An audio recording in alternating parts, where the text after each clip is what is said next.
மட்டிக்கினாரு ஒருத்தரு இவரை காப்பாத்தணும் கத்துரு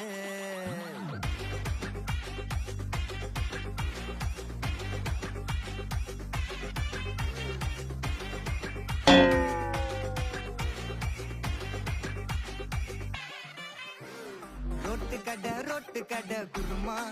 திரும்பி உனக்கு வந்து அச்சுது பாரு கருமா வாஷிங் பவுடர் நிறுமா கொஞ்சம் வாய சுவையும் பொத்துக்கிட்டு இருமா ஓ நிலைமையத்தான் நினைச்சு சிரிமா தக்காளி பிசிக்கி தொட்டு வாங்கிட்டடா செவுத்த போய் நக்கு